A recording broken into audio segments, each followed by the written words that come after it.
সুনামগঞ্জে হাওরের পানিতে তেজস্ক্রিয়তার মাত্রা স্বাভাবিকের চেয়ে কম জানিয়েছে পরমাণু শক্তি কমিশন।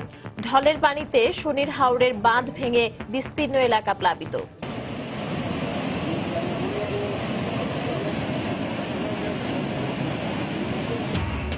বন্যায় ভাসছে মৌলভীবাজার ও শেরপুর। বাঁধ ভেঙে 50টি গ্রাম প্লাবিত। টর্নেডোর আঘাতে পিরোজপুরে ব্যাপক ক্ষয়ক্ষতি।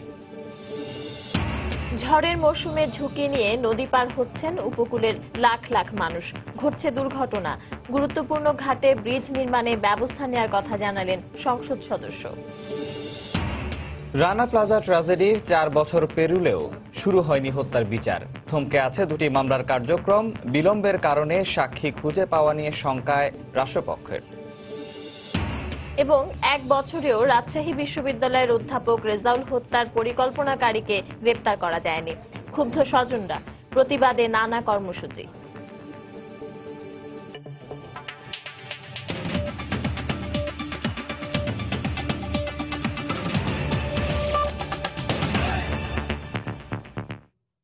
বাংলার সময়ের সঙ্গে আছি আমি নিয়ামতুল্লাহ বাবু এবং আমি পারমিতাহীন। সুনামগঞ্জের হাওরের পানিতে তেজস্ক্রিয়তার মাত্রা স্বাভাবিকের চেয়ে কম বলে জানিয়েছেন পরমাণু শক্তি কমিশনের বিশেষজ্ঞ দল। তাদের ধারণা, কীটনাশক সারের প্রভাবে পানিতে অ্যামোনিয়ার মাত্রা বেড়ে যাওয়ায় মাছ ও হাঁসের মড়ক দেখা দিয়েছে। তবে শিগগিরই এই অবস্থার উন্নতি হবে বলেও আশা প্রকাশ করেন তারা। ইকরামুল কবিরের তথ্য ও নৌশাদ আহমেদ চৌধুরীর ছবি নিয়ে ডেস্ক রিপোর্ট। উজান থেকে নেমে আসা পাহাড়ি ঢল ও কয়েকদিনের ভারী বৃষ্টিতে তলিয়ে যায় সুনামগঞ্জের বিভিন্ন হাওর। এতে নষ্ট হয়ে যায় লক্ষাধিক হেক্টর জমির ফসল। একই সাথে বিভিন্ন হাওরের বিপুল পরিমাণ মাছের পর ব্যাপক মড়ক শুরু হয় হাঁস ও মুরগির। মৎস্য ও কৃষি বিভাগের পক্ষ থেকে বলা হয়, মাত্রাতিরিক্ত অ্যামোনিয়া গ্যাসের কারণে মাছ ও হাঁস মুরগির মড়ক লাগে। তবে বিশেষজ্ঞদের বরাত দিয়ে গণমাধ্যমে প্রকাশিত খবরে আশঙ্কা করা হয়, ভারতের মেঘালয় সীমান্তের ইউরেনিয়াম খনির আকরিক পাহাড়ি ঢলে মিশে হাওরের পানিতে প্রবেশ করা এ অবস্থার সৃষ্টি হয়েছে। এমন খবরের কারণে অনুসন্ধানে মাঠ পর্যায়ে কাজ শুরু করে বিভিন্ন বিশেষজ্ঞ সংস্থা। এর ধারাবাহিকতায় রোববার হাওড়াঞ্চলের পানি পরীক্ষা করেন বাংলাদেশ পরমাণু শক্তি কমিশনের 3 সদস্যের বিশেষজ্ঞ দল। পরীক্ষায় হাওর নদীর পানিতে ক্ষতিকর মাত্রায় তেজস্ক্রিয় পদার্থের উপস্থিতি ধরা পড়েনি বলে জানান তারা। এখানে আমরা পানি, কচুরি পানা আর অনেক জিনিস আমরা দেখলাম। এটা ওই আমাদের যে এভারেজ রেডিয়েশন লেভেল তার চেয়ে অনেক কম। যদি এখানে কোনো রেডিয়েশন লেভেল যদি অন্য কোনো কারণে বেড়ে যেত, তাহলে ন্যাচারাল যে ব্যাকগ্রাউন্ড লেভেল তার চেয়ে এটা বেশি থাকতো। বিশেষজ্ঞরা বলছেন, পানিতে অ্যামোনিয়ার মাত্রা অস্বাভাবিক বৃদ্ধি এবং অক্সিজেন কমে যাওয়ায় মাছ ও হাঁসের মড়ক দেখা দেয়।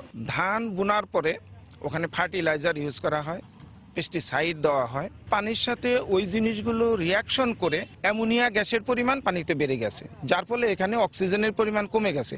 এর জন্য মারা যেতে পারে। এখন বৃষ্টি হওয়ার ফলে অ্যামোনিয়ার লেভেল সেটা কমে গেছে এবং অক্সিজেনের পরিমাণ বেড়ে গেছে, যার ফলে এখন কিন্তু আপনাদের এখানে আর মাছ মারা যাচ্ছে না। এর আগে পরীক্ষা নিরীক্ষার জন্য শনিবার হাওর এলাকার পানি, জলজ উদ্ভিদ ও জীবের নমুনা সংগ্রহ করে বাংলাদেশ মৎস্য গবেষণা ইনস্টিটিউট, নদী গবেষণা ইনস্টিটিউট সহ বিভিন্ন বিশেষজ্ঞ সংস্থা। সময় সংবাদ, সুনামগঞ্জ। স্থানীয়দের নানা উদ্যোগের পরও টিকিয়ে রাখা গেল না সুনামগঞ্জের শনির হাওর রক্ষা বাঁধ। পানির তীব্র স্রোতে বাঁধ ভেঙে তলিয়ে গেছে ফসলি জমি। এবার ধানের বাম্পার ফলন হলেও ফসল ঘরে তুলতে না পেরে দিশেহারা হয়ে পড়েছেন কৃষকরা।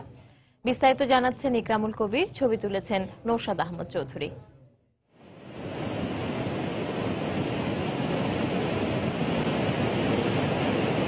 শনির হাওরের ত্রুটিপূর্ণ বাঁধ মেরামতের জন্য পানি উন্নয়ন বোর্ডের কাছে আবেদন নিবেদন করেও শেষ পর্যন্ত কোনো সাড়া মেলেনি। এই এলাকার লোকজন এই বাঁধ নির্মাণের এবং ত্রুটি সারাতে আপ্রাণ চেষ্টা চালিয়েও শেষ পর্যন্ত রক্ষা হয়নি। তলিয়ে গেছে হাজার হাজার হেক্টর জমির ধান। এতে করে এই এলাকার কৃষকদের একমাত্র ফসল বোরো ধান হারিয়ে দিশেহারা হয়ে পড়েছেন। কেমন করে যে জীবনযাপন এই এলাকাতে করব কিছু বুঝে আমরা ভাবতে পারতেছি। অনেকদিন ধরে একটা পুল পা ছিল এখানে, এই পুল পাইতে পানি আস্তে আস্তে আস্তে আস্তে অনেক বড় হয়ে গেছে। ফসল নষ্ট হয়েছে, আর আপনার ধান পান কাটতে পারছি না, এই কাঁচা ধান তলিয়ে দিয়েছে। মূলত মাটি না দেওয়ার কারণেই এই বাঁধ ভেঙে যাচ্ছে। কারণ ওইটার উপর যে পানি গড়াচ্ছিল, পানি গড়ানোর পরে আস্তে আস্তে এই বাঁধ ভেঙে যাচ্ছে। টাকা তারা ঠিকই উঠাচ্ছে, কিন্তু কাজ হচ্ছে না। কাজ না হওয়ার কারণেই মূলত আমাদের এই হাওরের বাঁধ ভেঙে যাচ্ছে। এই অবস্থা থেকে উত্তরণের জন্য পানি উন্নয়ন বোর্ড সহ সরকারের সহযোগিতা কামনা করছেন এলাকাবাসী।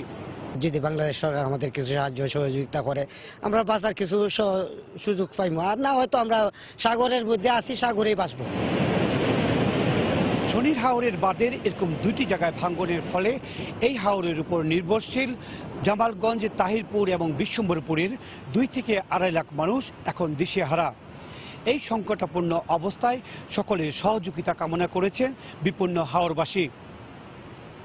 সুনামগঞ্জের তাহিরপুরের শনির হাওর থেকে ইকরামুল কবির, সময় সংবাদ। দর্শক, সহকর্মী ইকরামুল কবির এখন আছেন শনির হাওর এলাকায়। আমরা সরাসরি চলে যাব তার কাছে সর্বশেষ তথ্য জানতে।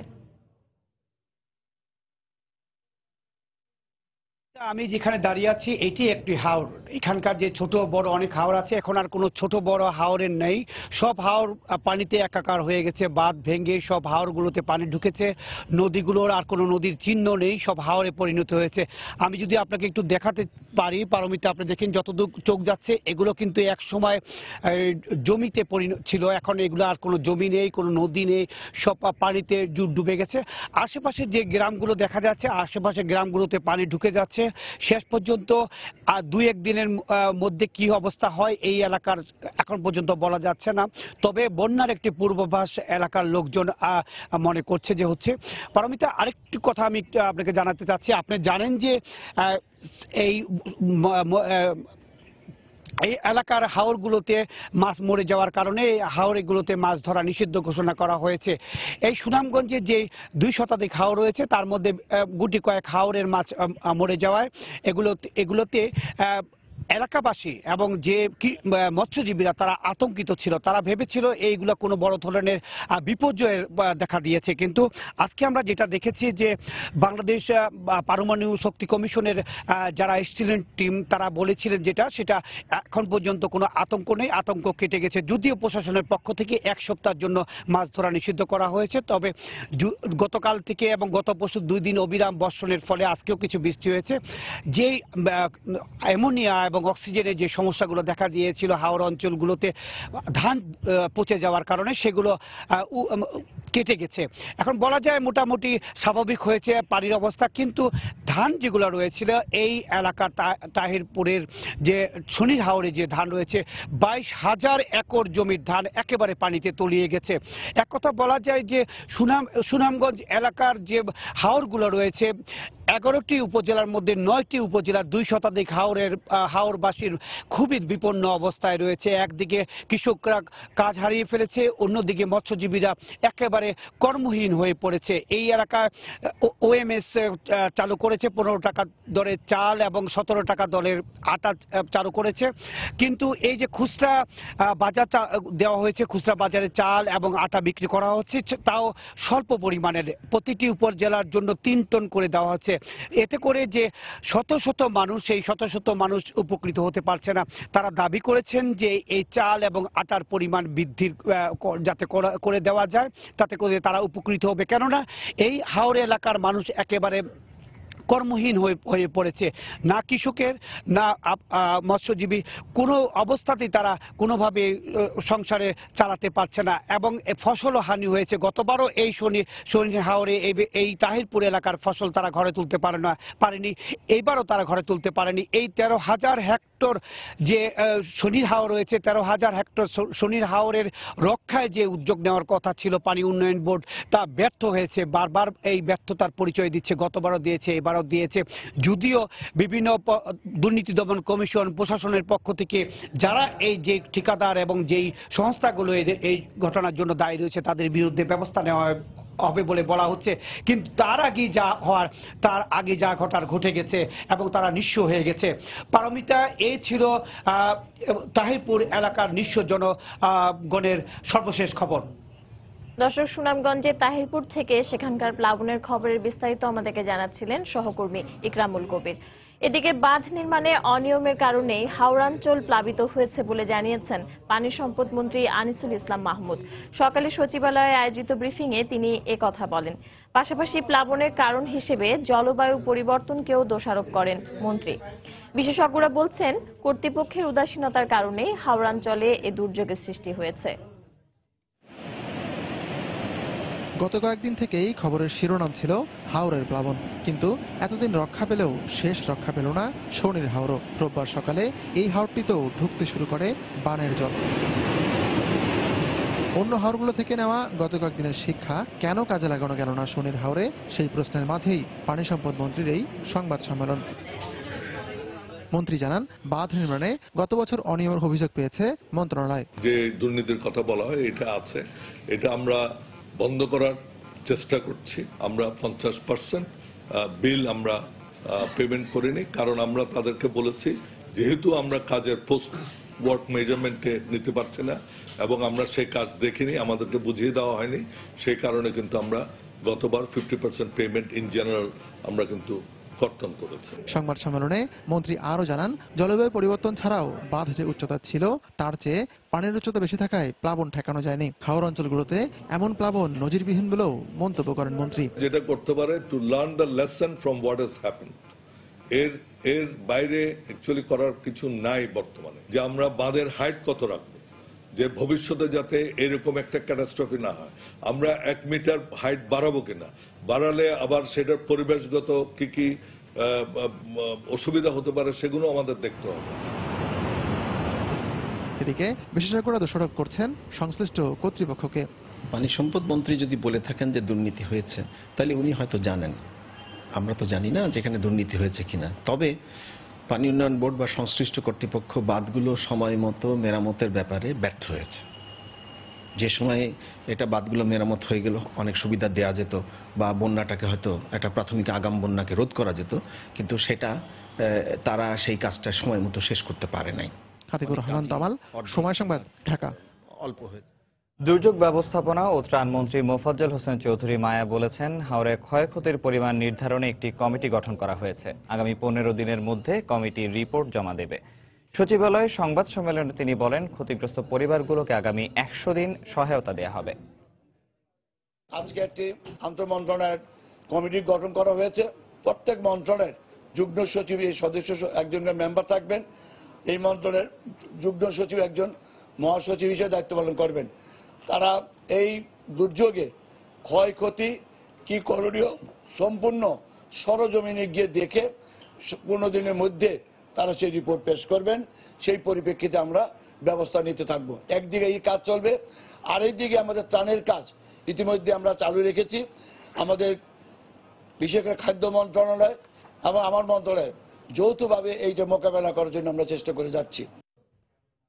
এদিকে মৌলভীবাজারের কমলগঞ্জে ধলাই নদীর বাঁধ ভেঙে প্লাবিত হয়েছে অন্তত 25টি গ্রাম। ঘরবাড়ি, শিক্ষা প্রতিষ্ঠান ও রাস্তাঘাট তলিয়ে আছে হাঁটু পানিতে। শেরপুরে নতুন করে প্লাবিত হয়েছে 2টি ইউনিয়নের 25টি গ্রাম। ফসল হারিয়ে বিপাকে পড়েছেন কৃষকরা। জেলা প্রতিনিধিদের পাঠানো তথ্য ছবি নিয়ে ডেস্ক রিপোর্ট। পাহাড়ি ঢল ও প্রবল বৃষ্টিতে রোববার ভোরে মৌলভীবাজারের কমলনগর উপজেলায় ধলাই নদীর 3টি বাঁধ ভেঙে যায়। পানিতে তলিয়ে যায় মুন্সিবাজার ও শমশেরনগর সহ বেশ কয়েকটি ইউনিয়নের অন্তত 25টি গ্রাম। ঘরবাড়ি, রাস্তাঘাট ও শিক্ষা প্রতিষ্ঠানের আঙিনায় পানি জমে সৃষ্টি হয়েছে জলাবদ্ধতা। এতে বিপাকে পড়েছেন সাধারণ মানুষ। পানি উঠে আমরা সমস্যা, আমরা বাথরুমও যাইতাম পারি না, আমরা ফাঁকঘরও পানি, চুলাত পানি, আমরা রান্তাম পারি না, খাইতাম পারি না। আমরা পুষ্কুনির মাছ, গড় দুয়ার মানে এইরকম গরু ছাগল নিয়ে আমরা বড় বিভিন্ন সমস্যা আছি। এদিকে শেরপুরে নতুন করে প্লাবিত হয়েছে বেশ কয়েকটি এলাকা। স্থানীয়রা জানান, চেল্লাখালী নদীর বাঁধ ভেঙে নলিতাবাড়ি উপজেলার কলসপাড়া ও যোগানিয়া ইউনিয়নে পানি ঢুকে পড়ে।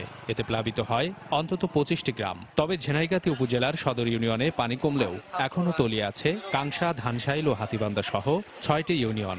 এ অবস্থায় আধা পাকা ধান কেটে ফেলছেন কৃষকেরা। গত কয়েকদিনের বৃষ্টি ও পাহাড়ি ঢলে শেরপুরের 2 উপজেলার প্রায় 6000 একর জমির ফসল পানিতে তলিয়ে যায়। চেল্লাখালী গাং ভাঙ্গে গেছে, ভাঙ্গে যায় এত পানি হয়েছে। আপনার গত 4 মাস আগে ভাঙছে, তারপরেও বান দিছে না। এই বান না বান্ধা থেকে এই যে পানিটা আইছে। আমরা এমন অবস্থার মধ্যে আছি, যদি এটা রাজনৈতিক নেতারা এর আগে চেষ্টা করতো যে শুকনো মরশুমের ভাতটা বেঁধে ফেলার জন্য, তাহলে হয়তো আমাদের এই সর্বনষ্ট হইতো না। এদিকে গত কয়েকদিনের বৃষ্টিতে হবিগঞ্জের খোয়াই নদীর পানি বিপদসীমার উপর দিয়ে প্রবাহিত হচ্ছে। এতে প্লাবিত হচ্ছে নদী তীরবর্তী এলাকা। সাবিত সারোয়ার, সময় সংবাদ। কালবৈশাখী ঝড়ে পিরোজপুরের বিভিন্ন এলাকায় ব্যাপক ক্ষয়ক্ষতি হয়েছে। ক্ষতিগ্রস্তরা জানান, গতরাতে দমকা হাওয়ার সাথে জেলার সদর ও ভান্ডারিয়া সহ বেশ কয়েকটি উপজেলার উপর দিয়ে কালবৈশাখী ঝড় বয়ে যায়।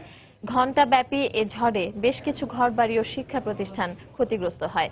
উপড়ে যায় গাছপালা, ক্ষতি হয় ফসলের। তবে ক্ষয়ক্ষতির পরিমাণ প্রাথমিকভাবে জানাতে পারেনি কৃষি সম্প্রসারণ অধিদপ্তর।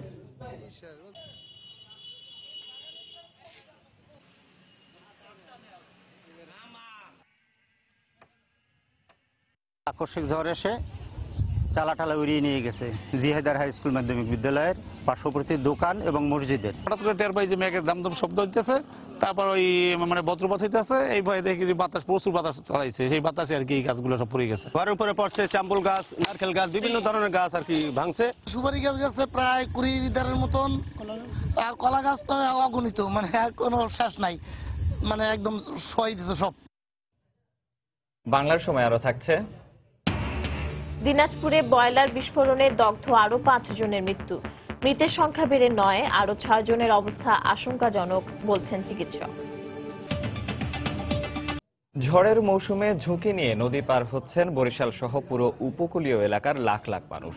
আর ট্রলারে ধারণ ক্ষমতার বেশি যাত্রী বহনের কারণে অহরহ ঘটছে দুর্ঘটনা। প্রতিকূল আবহাওয়ায় যাত্রীদের সতর্কতার সঙ্গে নদী পারাপারের পরামর্শ দিয়েছে বিআইডব্লিউটিএ। স্থানীয় সংসদ সদস্য জানান, গুরুত্বপূর্ণ ঘাটে ব্রিজ নির্মাণের জন্য প্রস্তাব করা হয়েছে। আমিনুল ইসলামের তোলা ছবিতে আরো জানাচ্ছেন ফিরদাউস সোহাগ। ভৌগোলিকভাবে বরিশাল বিভাগের সবগুলো জেলা নদ নদী বেষ্টিত, তাই এই অঞ্চলের বেশিরভাগ মানুষকে যাতায়াত করতে হয় নদী পার হয়েই। এক্ষেত্রে নৌকা এবং ইঞ্জিন চালিত ট্রলারই ভরসা, কিন্তু বেশি লাভের আশায় ট্রলারগুলোতে অতিরিক্ত যাত্রী বহন করে চালকেরা। এছাড়া একই ট্রলারে বহন করা হয় ভ্যান ও মোটরসাইকেল। এ কারণে খেয়া পারাপার ঝুঁকিপূর্ণ হয়ে উঠেছে বলে জানান যাত্রীরা। ধারণ ক্ষমতার অধিক যাত্রী নিয়ে ট্রলারগুলো চলাচল করে আমাদের জীবন নিরাপত্তাহীন। বৃষ্টি বন্যায় আর কি নদীতে পারাপার করতে খুবই অসুবিধা হয় আমাকে। এই অবস্থায় যাত্রীদের সতর্কভাবে নদী পারাপারের পরামর্শ দিয়েছে বিআইডব্লিউটিএ। বিআইডব্লিউটিএ এর পক্ষ থেকে বিভিন্ন আইন প্রয়োগকারী সংস্থাকে এই ব্যাপারে দেখভাল করার জন্য পত্র প্রেরণ করা হয়েছে।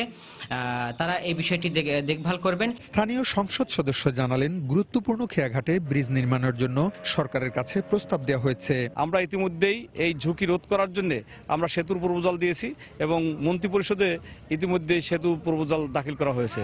শীঘ্রই আশা করি এই সেতুগুলো কমপ্লিট হবে বলে আমার বিশ্বাস। বরিশাল বিভাগে নদ নদীর সংখ্যা 57টি, খেয়াঘাট রয়েছে শতাধিক। প্রতিদিন প্রায় 1000-এর বেশি নৌকা ট্রলার চলাচল করে। ফিরদাউস সোহাগ, সময় সংবাদ, বরিশাল। রানা প্লাজা ট্র্যাজেডির 4 বছর বিচার থমকে আছে। রানা প্লাজায় ট্র্যাজেডির 4 বছর পেরিয়ে গেলেও এখনো শুরু হয়নি হত্যার বিচার। থমকে আছে এই ঘটনায় দায়ের করা 2টি মামলার কার্যক্রম। রাষ্ট্রপক্ষের আইনজীবীরা জানান, হত্যা ও ইমারত নির্মাণ আইনে করা মামলার অভিযোগপত্র দাখিল করলেও হাইকোর্টের স্থগিতাদেশের কারণে চার্জ গঠন করা যাচ্ছে না। এভাবে বিলম্বিত হতে থাকলে মামলার সাক্ষী খুঁজে পেতে বেগ পেতে হবে বলে মনে করেন তারা। এই ঘটনায় মামলার 41 আসামির মধ্যে কারাগারে আছেন ভবন মালিক সোহেল রানা সহ মাত্র 3 জন। বিস্তারিত হাবিবুল ইসলাম হাবিবের রিপোর্টে। 2013 সালের 24 এপ্রিল সাভারের বাস স্ট্যান্ড সংলগ্ন রানা প্লাজা ভেঙে পড়ে নিহত হন 1135 জন এবং আহত হন 1500-এরও বেশি শ্রমিক। নিহত শ্রমিকদের মধ্যে 291 জনের পরিচয়ও পাওয়া যায়নি। এরা সবাই ওই ভবনের 5টি পোশাক কারখানায় কাজ করতেন। ভবনের ত্রুটি সম্পর্কে সতর্কবার্তা থাকলেও দরিদ্রতার সুযোগে দুর্ঘটনার দিন জোরপূর্বক শ্রমিকদের কাজে যোগদানে বাধ্য করা হয়।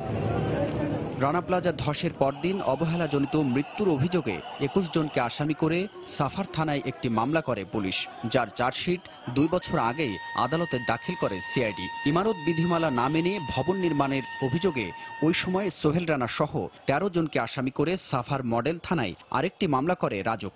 এছাড়া দুর্নীতির অভিযোগে অপর একটি মামলা করে দুদক, যার চার্জ গঠনের আদেশের জন্য আগামী 8 মে দিন ধার্য করেছেন আদালত।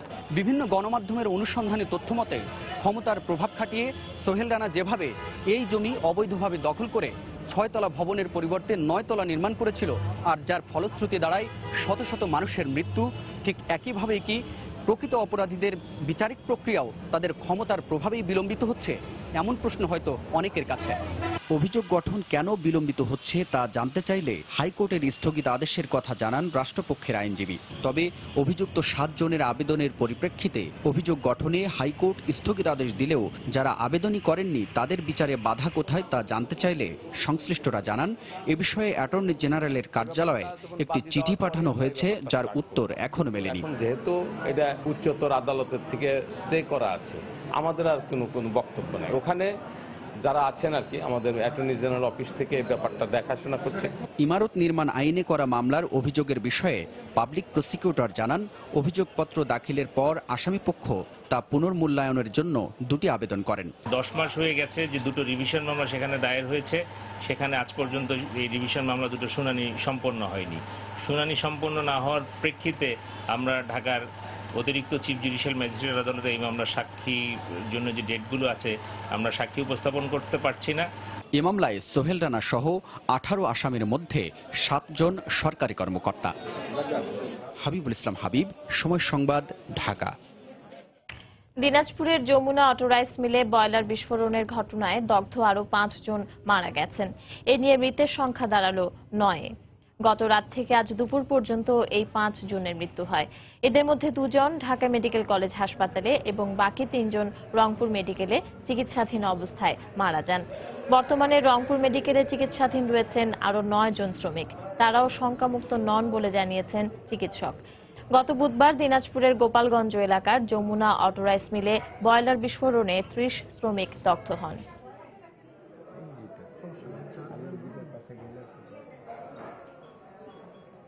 এখনো আমাদের ক্রিটিক্যাল অবস্থায় রয়েছে প্রায় 6 জন মতো, ভেরি ক্রিটিক্যাল, এবং 3 জন ভেরি ক্রিটিক্যাল, আরও 3 জন এরাও খারাপ অবস্থায় রয়েছে। সেফ আমরা 2 জনের ব্যাপারে একটু আশাবাদী, অনেক চেষ্টা চলছে, ইনশাআল্লাহ হয়তো সেভ করা যাবে। খাদ্যমন্ত্রী অ্যাডভোকেট কামরুল ইসলাম বলেছেন, বাংলাদেশ এখন খাদ্যে স্বয়ংসম্পূর্ণ। সকালে সিলেটে জেলা পরিষদ মিলনায়তনে নিরাপদ খাদ্য আইন বাস্তবায়নের সচেতনতার শীর্ষ কর্মশালায় তিনি একথা বলেন। এ সময় মন্ত্রী আরো বলেন, সরকারের উন্নয়নকে বাধাগ্রস্ত করতে দেশে জঙ্গি তৎপরতা চালানো হচ্ছে।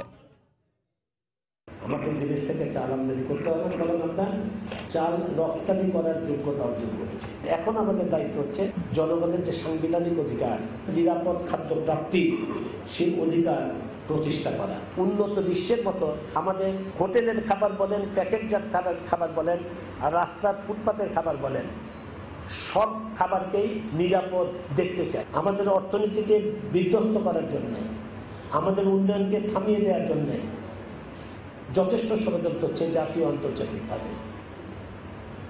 জঙ্গি তৎপরতা বলেন, সন্ত্রাসী তৎপরতা বলেন, তারই একটা অংশ।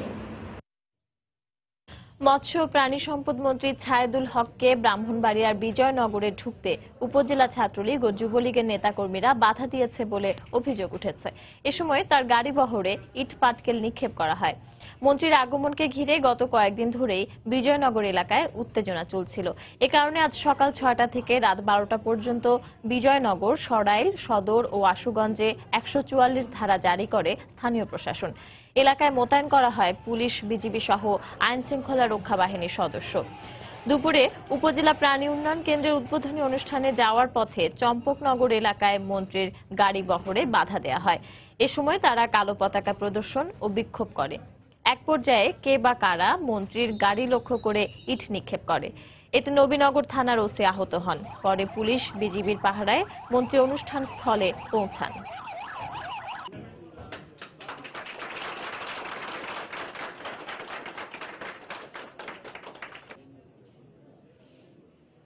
ডিউটিরত ছিল আমাদের ওসি নবীনগর, উনি ইটের আঘাতে আহত হয়েছে। আমরা ওনাকে সাথে সাথে হাসপাতালে নিয়ে গেছি। আমাদের ডাক্তার জানিয়েছে আউট অফ ডেঞ্জার, চিকিৎসা চলতেছে। আসলে যে মব কন্ট্রোলের একটা বিষয় থাকে, মব যখন এজিটেটেড হয়ে যায় তখন ওই সময় এই ধরনের ঘটনা ঘটে। আমরা আরও সতর্কভাবে দায়িত্ব পালন করব এবং এটা যথাযথ আইনগতভাবে যে ব্যবস্থা আছে আমরা গ্রহণ করব। বাংলার সময় আরো থাকছে। নরসিংদীতে পশু মুরগির বর্জ্য থেকে উৎপাদিত বায়োগ্যাস প্ল্যান্টের জনপ্রিয়তা বাড়ছে। পরিবেশ বান্ধব এই জ্বালানি দিয়ে বাড়তি আয় করছেন খামারিরা। এক বছরেও রাজশাহী বিশ্ববিদ্যালয়ের ইংরেজি বিভাগের অধ্যাপক রেজাউল করিম সিদ্দিকী হত্যার মূল পরিকল্পনাকারী 90 জেএমবি নেতা শরীফুলকে গ্রেফতার করতে পারেনি পুলিশ। এতে ক্ষোভ প্রকাশ করেছেন তার স্বজনরা। যদিও পুলিশ বলছে জঙ্গি শরীফুলকে গ্রেফতারের চেষ্টা চলছে। এদিকে দ্রুত বিচার ট্রাইব্যুনালের অধীনে অধ্যাপক রেজাউল হত্যা মামলা নিষ্পত্তির দাবি জানিয়েছেন বিশ্ববিদ্যালয়ের শিক্ষক ও শিক্ষার্থীরা। আব্দুল সালামের ক্যামেরায় সাইফুর রহমান রকি রিপোর্ট। 2016 সালের 23 এপ্রিল নগরীর শালবাগান এলাকায় সন্ত্রাসীদের হাতে খুন হন রাজশাহী বিশ্ববিদ্যালয়ের ইংরেজি বিভাগের শিক্ষক রেজাউল করিম সিদ্দিকী। ঘটনার দিনই বোয়ালিয়া থানায় অজ্ঞাতদের আসামি করে মামলা করেন তার ছেলে রিফায়েত ইমতিয়াজ সৌরভ। পরদিন থেকে হত্যাকারীদের শাস্তির দাবিতে মাসব্যাপী ক্লাস পরীক্ষা বর্জন সহ নানা কর্মসূচি পালন করে বিশ্ববিদ্যালয়ের শিক্ষক ও শিক্ষার্থীরা। পরে মামলাটি তদন্তের দায়িত্ব পায় গোয়েন্দা পুলিশ। গত 3 নভেম্বর 8 জনকে অভিযুক্ত করে আদালতে অভিযোগপত্র দেয় তদন্ত কর্মকর্তা। গোয়েন্দা পুলিশের ওই তদন্তে হত্যাকাণ্ডের মূল পরিকল্পনাকারী হিসেবে উঠে আসে ইংরেজি বিভাগের শিক্ষার্থী শরীফুল ইসলামের নাম। একই সাথে বেরিয়ে আসে অভিযুক্ত শরীফুল জঙ্গি সংগঠন 90 জেএমবির শীর্ষ নেতা। কিন্তু ঘটনার 1 বছরেও সে আইনের আওতায় না আসায় ক্ষুব্ধ নিহত শিক্ষকের স্বজনরা। একেবারেই নিরাশা সেটাও বলবো না, বা পরিপূর্ণ প্রাপ্তি হয়েছে আমাদের সেটাও বলবো না, মানে মাঝখানে আছি এই অবস্থায়। যারা ধরা পড়েছে তাদের তো কঠোর শাস্তি আমরা চাচ্ছি, দ্রুত বিচার ট্রাইব্যুনালে যেন বিচার হয় সেটা চাচ্ছি। আর শরীফুল যে মূল আসামি চার্জশিটেও দেওয়া আছে আর কি, তাকে তার সম্পর্কে সুস্পষ্টভাবে তার অবস্থান জানতে চাচ্ছি। এদিকে হত্যাকারীদের দ্রুত শাস্তি নিশ্চিতে মামলাটি দ্রুত বিচার ট্রাইব্যুনালের স্থানান্তরের দাবি তুলেছেন বিশ্ববিদ্যালয়ের শিক্ষক ও শিক্ষার্থীরা। প্রশাসন আমাদের কাছে এই ঘটনার পুরো পরিকল্পনা কিভাবে হয়েছে সেটা খোলাসা করবে। 1 বছর হয়ে যাচ্ছে, এখন পর্যন্ত কোনো বিচারের আশা আকাঙ্ক্ষা আমরা কিছুই দেখতে পাচ্ছি না। তদন্ত প্রতিবেদন আদালতে জমা দিয়ে দেন, এটা মোটামুটি সন্তোষজনক। আমরা দ্রুত বিচার ট্রাইব্যুনালে এটা স্থানান্তরের জন্য আবেদন করেছি। দোষী ব্যক্তি যারা চিহ্নিত করেছে পুলিশ, তারা যদি সত্যি দোষী প্রমাণিত হয় তাহলে তাদেরকে সেই শাস্তির মধ্যে নিয়ে আসে আর কি। তবে গোয়েন্দা পুলিশের এই কর্মকর্তা জানান, মামলা স্থানান্তরের সিদ্ধান্ত আদালত ও সরকারের এখতিয়ার। 8 জনের বিরুদ্ধে পুলিশ রিপোর্ট দাখিল করা হয়েছে। পলাতক শরীফুল আছে, শরীফুলকে গ্রেপ্তারের সর্বোচ্চ চেষ্টা আমরা অব্যাহত এখনো রেখেছি। শরীফুল ছাড়া মামলার চার্জশিটভুক্ত অপর 7 জনের মধ্যে 4 জন কারাগারে রয়েছে। এছাড়া অপর 3 অভিযুক্ত আইন শৃঙ্খলা রক্ষাকারী বাহিনীর সাথে কথিত বন্দুকযুদ্ধে নিহত হয়েছে। সাইফুর রহমান রকি, সময় সংবাদ, রাজশাহী। রাজশাহী বিশ্ববিদ্যালয়ের ইংরেজি বিভাগের অধ্যাপক রেজাউল করিম সিদ্দিকী হত্যার ঘটনায় অভিযুক্তদের এখনো পর্যন্ত শাস্তি না হওয়ায় নানা প্রতিবাদ কর্মসূচি পালন করেছেন শিক্ষক শিক্ষার্থীরা। সকালে বিশ্ববিদ্যালয়ের কলা ভবনের সামনে থেকে প্রতিবাদ মিছিল বের করেন তারা। মিছিলটি ক্যাম্পাসের বিভিন্ন সড়ক প্রদক্ষিণ করে ইংরেজি বিভাগের সামনে গিয়ে শেষ হয়। পরে বিশ্ববিদ্যালয়ের সিনেট ভবনের সামনে প্রতিবাদ সমাবেশ ও মানববন্ধন করেন তারা। এ সময় বক্তারা 1 বছর পেরিয়ে গেলেও এখনো জড়িতদের বিচার না হওয়ায় তীব্র ক্ষোভ জানান। পরে হত্যা মামলাটি দ্রুত বিচার ট্রাইব্যুনালে স্থানান্তরের জন্য পুলিশ কমিশনার বরাবর একটি স্মারকলিপি দেন রাজশাহী বিশ্ববিদ্যালয়ের ইংরেজি বিভাগের শিক্ষক শিক্ষার্থীরা।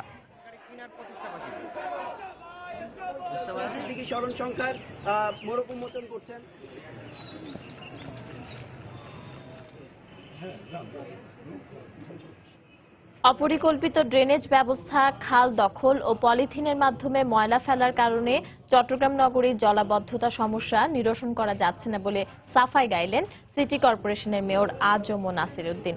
দুপুরে সরকারের G2G প্রকল্পের আওতায় জলাবদ্ধতা ও বন্যা নিরসনে যেসব প্রকল্প গ্রহণ করা হয়েছে তার ফিজিবিলিটি স্টাডির রিপোর্ট প্রদান অনুষ্ঠানে তিনি একথা বলেন। এই জলাবদ্ধতা আমার আমলে হয়নি, এটি কিন্তু উত্তরাধিকার সূত্রে এই সমস্যাটা আমি পেয়েছি। একদিকে হলো আমরা জানি গ্রিন হাউস ইফেক্টের কারণে সমুদ্র পৃষ্ঠের উচ্চতা বৃদ্ধি পেয়েছে, আর চট্টগ্রাম শহরের মধ্যে কোনো পরিকল্পিত ড্রেনেজ ব্যবস্থা নেই, এটাও জলাবদ্ধতার একটা কারণ। পলিথিন গুলো কোনোভাবে এগুলো নষ্ট হয় না, এগুলো পাথরের মতো লোহার মতো জমাট হয়ে এখানে পানি এইখানে আটকে থাকে। কওমি মাদ্রাসার স্বীকৃতি আর জঙ্গিবাদ এক বিষয় নয় বলে মন্তব্য করেছেন স্বরাষ্ট্রমন্ত্রী আসাদুজ্জামান খান কামাল। এছাড়া কওমি মাদ্রাসা নতুন কোনো ইস্যু নয় বলেও মন্তব্য করেন তিনি। সকালে শেরপুরের ঝিনাইগাতি থানার নতুন ভবন উদ্বোধন শেষে সাংবাদিকদের প্রশ্নের জবাবে তিনি কথা বলেন। কওমি মাদ্রাসা এক জিনিস আর স্বীকৃতি দেওয়া এক জিনিস আর জঙ্গিবাদ এক জিনিস। কওমি মাদ্রাসা মাদ্রাসার স্বীকৃতি এটা অনেক পুরনো এসেছিল। আমাদের মাননীয় প্রধানমন্ত্রী একটা কমিটি করে দিয়েছিলেন কয়েক বছর আগে। সেই তারা মানে একত্রে এসে এতদিন আসতে পারেনি, এখন এসছেন দেখেই আমাদের মাননীয় প্রধানমন্ত্রী তাদের স্বীকৃতি দিয়েছেন। তারা যাতে ভবিষ্যতে তাদের নিজের পায়ে দাঁড়াতে পারেন, তারা যেন দিনের কথার সঙ্গে সঙ্গে দিনের কাজের সঙ্গে সঙ্গে নিজের পায়ে দাঁড়াতে পারেন, সেই জন্যই কওমি মাদ্রাসাগুলি স্বীকৃতির প্রয়োজন ছিল এবং সেই স্বীকৃতি দেওয়া হয়েছে। বরিশালে এক এইচএসসি পরীক্ষার্থীকে শ্বাসরোধ করে হত্যার অভিযোগ উঠেছে প্রেমিকের বিরুদ্ধে। এ ঘটনায় অভিযুক্তকে আটক করেছে পুলিশ। শনিবার রাতে নগরীর কাউনিয়া এলাকায় এই হত্যাকাণ্ড হয়। পুলিশ জানায়, গত 3 মাস ধরে একটি ভাড়া বাসায় স্বামী স্ত্রী পরিচয় দিয়ে বসবাস করত আজমল হোসেন রুমন ও আসিয়া আক্তার। শনিবার রাতে রুমন আসিয়ার লাশ দেখতে পেয়ে বাড়িওয়ালাকে জানায়। খবর পেয়ে পুলিশ ঘটনাস্থলে পৌঁছে জড়িত সন্দেহে রুমনকে আটক করে। পরে আসিয়ার লাশ উদ্ধার করে ময়নাতদন্তের জন্য মর্গে পাঠায়। এদিকে অভিযুক্ত রুমন বিষয়টি আত্মহত্যা বলে দাবি করলেও স্বজনদের দাবি তাকে শ্বাসরোধ করে হত্যা করা হয়েছে।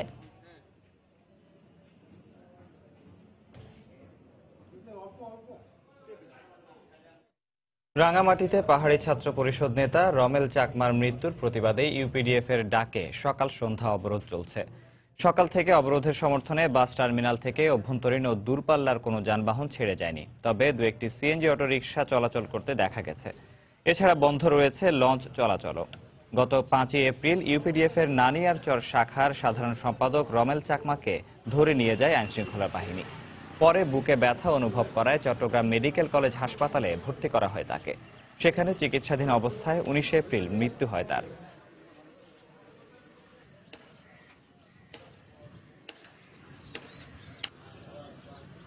নরসিংদীর মনোহরদীতে বাড়ছে বায়োগ্যাস প্লান্টের জনপ্রিয়তা।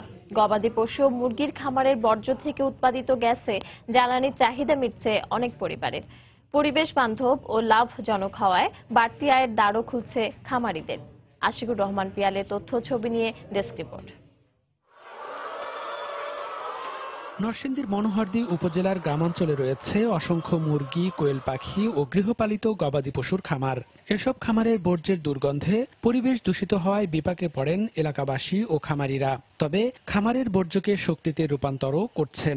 যুব উন্নয়ন অধিদপ্তরের সহায়তায় এই উপজেলায় স্থাপন করা হয়েছে 2 শতাধিক বায়োগ্যাস প্লান্ট। এসব প্ল্যান্টের মাধ্যমে খামারের বর্জ্য থেকেই তৈরি হচ্ছে বায়োগ্যাস। আর এই বায়োগ্যাস বিকল্প জ্বালানি হিসেবে ব্যবহার হচ্ছে 3 শতাধিক বাসাবাড়ির রান্নার কাজে। সিলিন্ডারি গ্যাসে প্রায় 3000 টাকা 4000 টাকা যেত। এখন এই গ্যাস থেকে আশেপাশে যে দিছি ওইখান থেকে আমার টাকা আসতেছে। বায়োগ্যাস দিয়ে এখন আমরা খুব সহজে রান্না করতে পারি, আমাদের কোনো অসুবিধা হয় না। পাকটা খাওয়ার পরেও আমি মুরগির বাচ্চারও হিট দিতে পারি এবং বাইরেও কিছু সাপ্লাইও দিতে পারি। নিজেদের চাহিদা মিটিয়ে অনেকেই গ্যাস সরবরাহ করছেন আশপাশের বাড়িতে। এতে একদিকে যেমন রক্ষা হচ্ছে পরিবেশ, অন্যদিকে বাড়তি আয়ও হচ্ছে খামারিদের। এই বজ্র দিয়ে আমাদের পুকুরে যায়, পুকুর থেকে আবার মাছ হয়, মাছ থেকে আমরা অনেক লাভবান। বেশি গোবরগুলো বাইরে যাইতেছে, এটি দিয়ে আমি জৈব সার হিসাবে খেতে ব্যবহার করতেছি। বিকল্প জ্বালানি গ্যাস ও বিদ্যুতের উৎপাদন বাড়াতে খামারিদের বায়োগ্যাস প্লান্ট স্থাপনে উদ্বুদ্ধ করা সহ কারিগরি ও ঋণ সহায়তা দেওয়া হচ্ছে বলে জানালেন যুব উন্নয়ন অধিদপ্তরের কর্মকর্তা। একটা বায়োগ্যাস প্ল্যান্ট করলে আমরা তাকে সরকার থেকে 5000 টাকা করে সাবসিডি দেওয়ার বিধান আছে, আমরা 5000 টাকা করে সাবসিডি দিই। এছাড়া যারা ঋণ নিতে আগ্রহী আমরা 30,000 টাকা থেকে 1 লক্ষ টাকা পর্যন্ত ঋণ দিই। একটি বায়োগ্যাস প্লান্ট তৈরি করতে খরচ হয় সর্বোচ্চ 26,000 টাকা। প্লান্টটি ব্যবহারের পর খামারের বর্জ্য উন্নত মানের জৈব সার হিসেবে জমিতে ও মাছের খাবার হিসেবে ব্যবহার করা যায়। সময় সংবাদ, নরসিংদী। জঙ্গি সন্ত্রাস ও মাদক রোধে গাজীপুরে সাঁড়াশি অভিযান শুরু করেছে জেলা পুলিশ প্রশাসন। দুপুর থেকে জেলা শহরের বিভিন্ন বাসাবাড়ি, হোস্টেল ও মেসে অভিযান চালানো হয়। এ সময় পুলিশ সুপার হারুনুর রশিদ সহ জেলা পুলিশের অন্যান্য কর্মকর্তারা উপস্থিত ছিলেন। অভিযানে ভাড়াটিয়াদের তথ্য খতিয়ে দেখার পাশাপাশি বিভিন্ন কক্ষে তল্লাশি চালানো হয়। একই সাথে বাড়ির মালিকদের বিভিন্ন বিষয়ে জিজ্ঞাসাবাদ করা হচ্ছে বলে জানান পুলিশ সুপার। ঝিনাইদহ থেকে জঙ্গি সংগঠন নব্যজেএমবির এক নারী সদস্যকে আটকের দাবি করেছে পুলিশ। গতরাতে সদর উপজেলা চুয়াডাঙ্গা এলাকা থেকে তাকে আটক করা হয়। পুলিশ জানায়, জঙ্গি সদস্য মাজেদা খাতুন নিজ বাড়িতে অবস্থান করছে এমন খবরের ভিত্তিতে সেখানে অভিযান চালিয়ে তাকে আটক করা হয়। মাজেদা 90 জেএমবির সক্রিয় সদস্য এবং 90 জেএমবির নেতা আব্দুল্লাহর শাশুড়ি বলে দাবি পুলিশের। গতকাল তার জামাতা আব্দুল্লাহর পোড়াহাটির বাড়িতে অপারেশন সাউথ প চালিয়ে বোমা তৈরির সরঞ্জাম ও সুইসাইডাল ভেস্ট সহ বেশ কিছু দেশি বিদেশি অস্ত্র উদ্ধার করে কাউন্টার টেরোরিজম ইউনিট।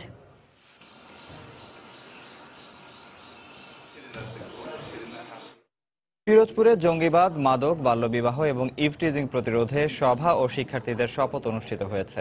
সকালে শহরের কেন্দ্রীয় শহীদ মিনারে শিক্ষার্থীদের টিফিনের টাকায় পরিচালিত স্বেচ্ছাসেবী সংগঠন লাল সবুজ উন্নয়নের আয়োজনে এই কর্মসূচি পালন করা হয়। এতে জেলার বিভিন্ন শিক্ষা প্রতিষ্ঠানের শিক্ষার্থীরা ছাড়াও প্রশাসন ও সমাজের গণ্যমান্য ব্যক্তিরা অংশ নেন। কর্মসূচিতে শিক্ষার্থীদের শপথ বাক্য পাঠ করান জেলা প্রশাসক মোহাম্মদ খায়রুল আলম।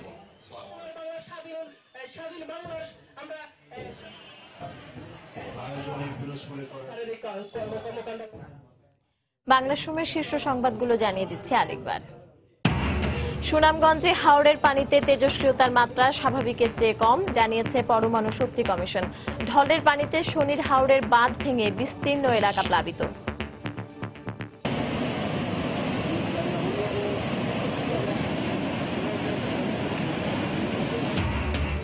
বন্যায় ভাসছে মৌলভীবাজার ও শেরপুর।